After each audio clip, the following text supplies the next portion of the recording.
Hello everyone, आप लोगों का स्वागत है मेरे एक और वीडियो में। आज का जो टॉपिक होने वाला है वो होने वाला है 70 BPSC PT current affair set number 9। तो चलिए वीडियो की शुरुआत करते हैं। 12 क्वेश्चन हम सब करते हैं इस सीरीज में और 12 डिटेल वाला क्वेश्चन करते हैं, ना कि वन लाइनर। तो वन लाइनर का जमाना जा चुका है बीपीएससी में। आपको अच्छे ढंग से पढ़ना पड़ेगा करंट अफेयर्स अगर आपको 30 नंबर सही करने हैं तो। चलिए पहले क्वेश्चन से शुरुआत करते हैं। केंद्रीय पर्यावरण मंत्रालय ने वन जीवन संरक्षण लाइसेंस विचार के लिए अतिरिक्त मामले नियम 2024 की अधिसूचना जारी की है। यह किस वर्ष के वन जीव व्यापार नियम में पहली बार संशोधन करेगा?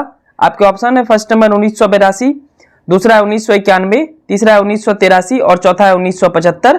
तो पहला का आंसर हो जाएगा आपका तीसरा नंबर 1983। अब यह संशोधन क्या है? तो यह नियम बंदी जानवरों यानी वैसा जानवर जिसको बंदी बना लिया जाता है, सांपों के जहर तथा शिकार किए जाने वाले जानवरों के कारोबार करने वाले को लाइसेंस देने से पहले, मतलब इन सब कारोबारी को लाइसेंस देने से पहले विचार करने योग्य मामले पर दिशा निर्देश प्रदान करेगा। यानी ये जो अभी संशोधन किया गया है इसमें ये मुख्य बात बताया गया है कि जो जानवर को मतलब पकड़ के रखते हैं शायद जू में, सांपों के जहर का जो व्यापार करते हैं, इवन शिकार किए जाने वाले जानवर, तो इसका जो कारोबार करते हैं तो इसको लाइसेंस देना चाहिए या नहीं देना चाहिए, इस मामले पर ये वाला संशोधन किया गया है।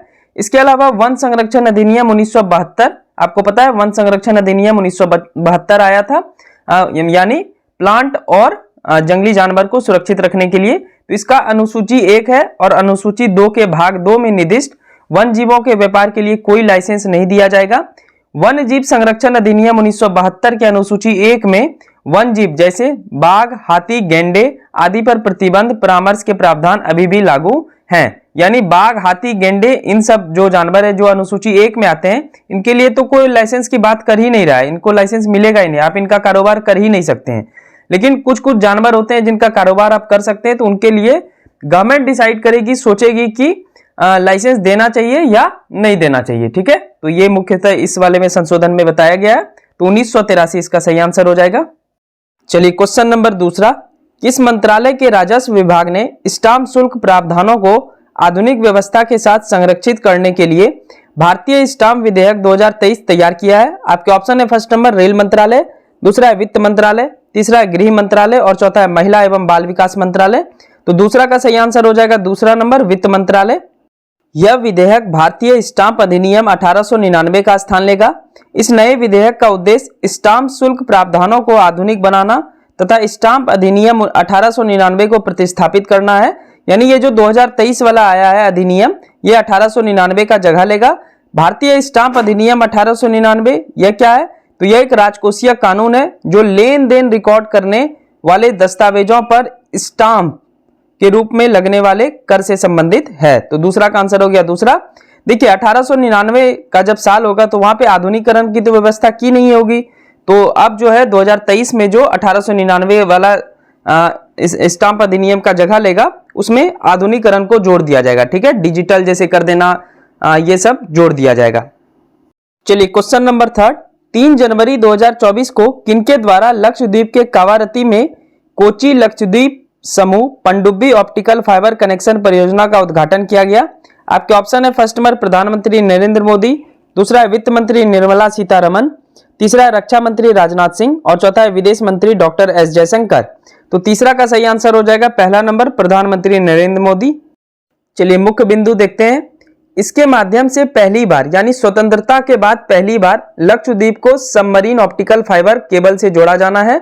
इस माध्यम से लक्षद्वीप में तेज और अधिक विश्वसनीय इंटरनेट सेवाएं, टेलीमेडिसिन, गवर्नमेंट डिजिटल साक्षरता आदि की शुरुआत की जाएगी। देखिए जब ये ऑप्टिकल फाइबर बिछ जाएगा वहां पे तो इंटरनेट अच्छा होगा, इंटरनेट अच्छा होगा तो कुछ सरकार की जितनी भी डिजिटल योजनाएं हैं उसको लागू करने में बहुत आसानी होगी। तो इस वजह से इसमें खर्च किया जा रहा है।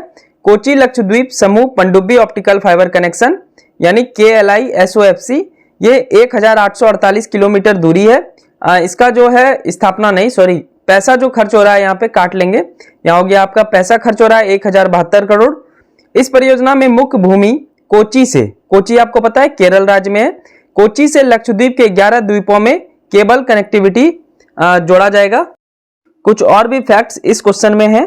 यह परियोजना यूनिवर्सल सर्विसेज ऑब्लिगेशन फंड दूरसंचार विभाग द्वारा वित्त पोषित है। इस परियोजना के निष्पादन एजेंसी भारत संचार निगम लिमिटेड, जिसको BSNL बोलते हैं, थी। और यह कार्य ग्लोबल ओपन ट्रैकिंग प्रक्रिया के माध्यम से NEC corporation India private limited को सौंपा गया। यानी जो वो तार बिछाने का काम है वो किसका है? NEC कॉर्पोरेशन इंडिया लिमिटेड का। KLI परियोजना का लाभ क्या होगा? तो लक्षद्वीप में डिजिटल इंडिया एवं राष्ट्रीय ब्रॉडबैंड मिशन के उद्देश्य को प्राप्त करने की गवर्नमेंट परियोजना की शुरुआत होगी। ई गवर्नमेंट परियोजना मतलब हो गया कि इंटरनेट से चलने वाली गवर्नमेंट परियोजना, डिजिटल। जब ये तार बिछ जाएगा तो ऑब्वियस सी बात है लक्षद्वीप में क्या होगा? बहुत सारा डिजिटलीकरण होगा और गवर्नमेंट को बहुत सुविधा होगी लेन देन करने में। तो 3 का आंसर हो गया पहला नंबर। चलिए नेक्स्ट क्वेश्चन देखते हैं। क्वेश्चन नंबर 4, हाल ही में किस संस्था ने इलेक्ट्रॉनिक टोल संग्रह प्रणाली की दक्षता बढ़ाने और टोल प्लाजा पर आवाजाही की व्यवस्था करने के लिए एक वाहन एक फास्टैग पहल की शुरुआत की? आपके ऑप्शन है first number reserve bank of India, दूसरा स्टील अथॉरिटी ऑफ इंडिया, तीसरा है भारतीय राष्ट्रीय राजमार्ग प्राधिकरण, चौथा है स्टेट बैंक ऑफ इंडिया। तो चौथा का सही आंसर हो जाएगा आपका तीसरा नंबर, भारतीय राष्ट्रीय राजमार्ग प्राधिकरण। आइए जानते हैं ये फास्टैग क्या है। चलिए नेक्स्ट देखते हैं हम सब। इसका उद्देश्य उपयोगकर्ता द्वारा एक से अधिक वाहनों के लिए एक ही फास्टैग का उपयोग करना है। इसके साथ ही फास्टैग उपयोगकर्ताओं को RBI दिशा निर्देश के अनुसार अपनी नवीनतम फास्टैग की KYC मतलब होता है नोन योर कस्टमर प्रक्रिया को पूरा करना होगा। जैसे आप आधार कार्ड में भी KYC करवाते हैं, पेटीएम में करवाते हैं, गूगल पे में करवाते हैं, तो सेम वही है। अब ये फास्टैग क्या है? तो फास्टैग के बारे में हम सब समझेंगे।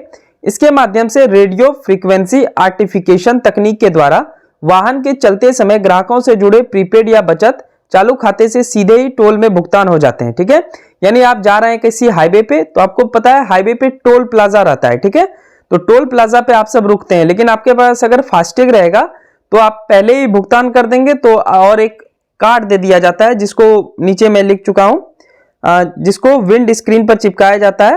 वो आप कहीं से भी बनवा सकते हैं। जैसे राष्ट्रीय इलेक्ट्रॉनिक टोल संग्रह के सदस्य बैंक से आप वो खरीद सकते हैं। तो आप कार के विंडोज पे चिपका लेंगे और पहले ही पेमेंट कर देंगे, तो आपको टोल प्लाजा पे अपना समय व्यतीत नहीं करना पड़ेगा। तो इससे आवाजाही में कोई भी दिक्कत नहीं होगी। तो यही था पूरा फास्टैग। चलिए क्वेश्चन नंबर 5वां, 5th नंबर क्वेश्चन है। 22 जनवरी 2024 को प्रधानमंत्री नरेंद्र मोदी ने प्रधानमंत्री सूर्योदय योजना की घोषणा की। इस योजना के अंतर्गत देश में कितने घरों के छतों पर सोलर प्रणाली लगाई जाएगी?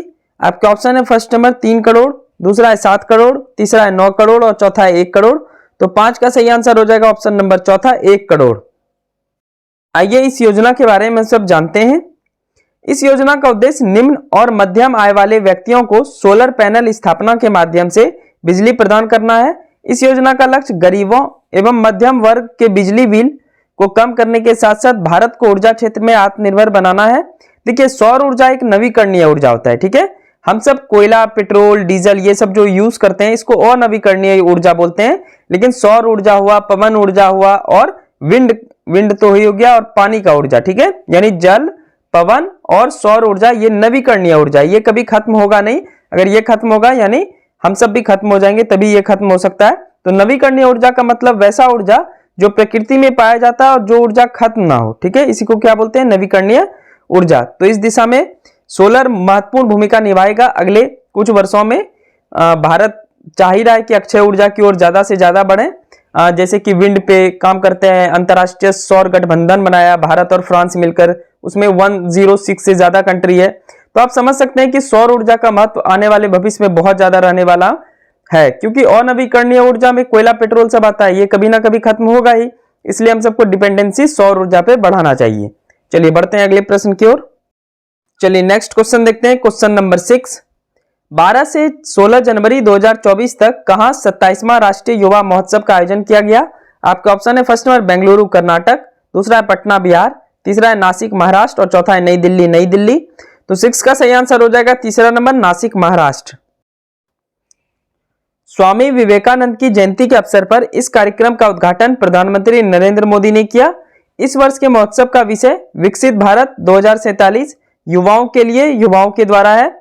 देखिए, ये ऐसा मंच है, इस महोत्सव का उद्देश्य एक ऐसा मंच तैयार करना है जहां भारत के विभिन्न क्षेत्रों के युवा एक भारत श्रेष्ठ भारत की भावनाओं को अपनाते हुए अपने अनुभव साझा कर सकेंगे।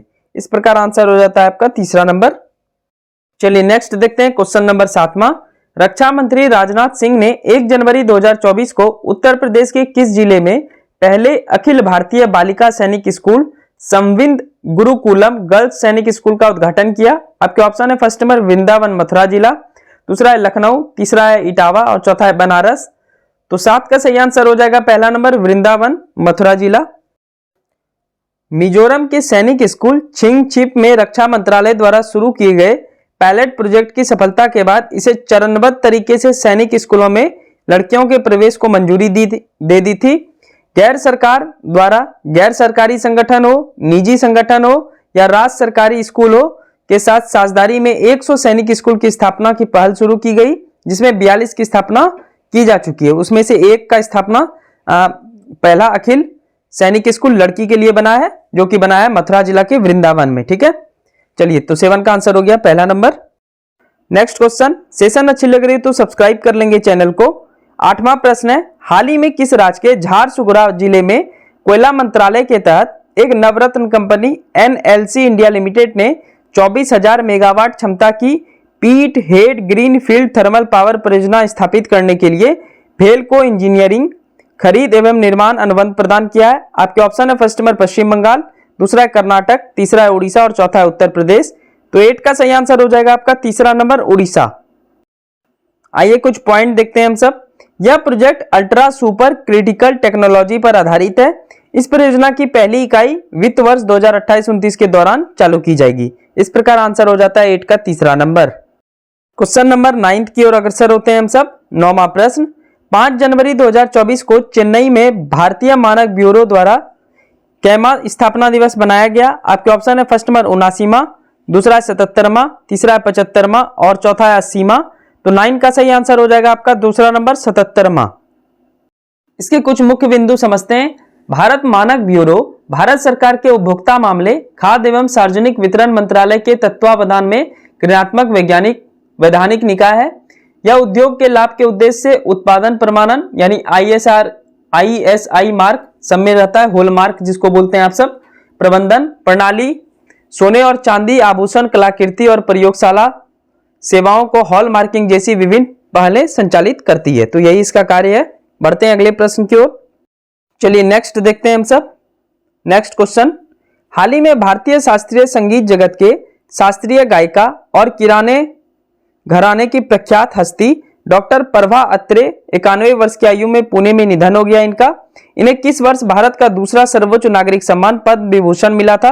आपके ऑप्शन है फर्स्ट नंबर 2020, दूसरा है 2023, तीसरा है 2022 और चौथा है 2019। तो 10 का सही आंसर हो जाएगा तीसरा नंबर 2022। चलिए कुछ पॉइंट समझते हैं।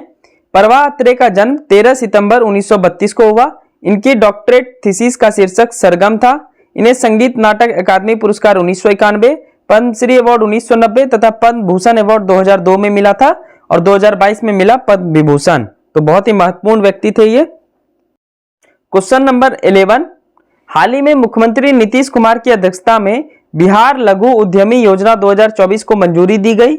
इस योजना के तहत बिहार सरकार कितने गरीब परिवारों को 2 लाख वित्तीय सहायता प्रदान करेगी, जिसकी मासिक आय 6,000 से भी कम है? आपके ऑप्शन है फर्स्ट नंबर 10.4 मिलियन, देखिए 1 मिलियन बराबर होता है 10 लाख, दूसरा है 12.5 मिलियन, तीसरा है 14.5 मिलियन और चौथा है 9.4 मिलियन। तो 11 का सही आंसर हो जाएगा ऑप्शन नंबर 4, 9.4 मिलियन।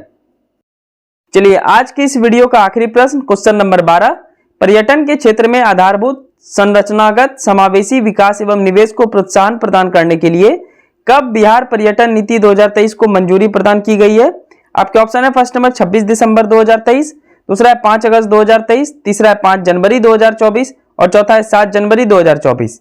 तो 12 का आंसर हो जाएगा आपका पहला नंबर 26 दिसंबर 2023। 11 का आंसर इसमें मैं लिख दिया हूं ऑप्शन नंबर 4, 9.4 मिलियन था और 12 का आंसर हो गया पहला 26 दिसंबर 2023।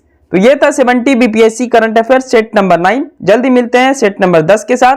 ऐसे ही हम सब डिटेल में करंट अफेयर्स करेंगे। टोटल 12 क्वेश्चन डेली करते हैं हम सब और 30 सितंबर से पहले बहुत सारे करंट अफेयर्स के क्वेश्चन हम सब डिटेल में कर लेंगे और आप सब रेगुलर पढ़ा कीजिए, मतलब डेली पढ़ा कीजिए। ये नहीं कि वीक में देख लेंगे, ऐसा नहीं है। आपको डेली पढ़ना है और डेली याद करना है, डेली रिवाइज करना है। ठीक है, ये अपने टाइम टेबल शेड्यूल में फिक्स कर लें। चलिए जल्दी मिलते हैं नेक्स्ट वीडियो में। इसका पीडीएफ अगर आपको चाहिए तो टेलीग्राम चैनल का लिंक डिस्क्रिप्शन में होगा, जाकर ज्वाइन कर सकते हैं और फ्री ऑफ कॉस्ट पीडीएफ पा सकते हैं। Thank you so much, bye and God bless you to all.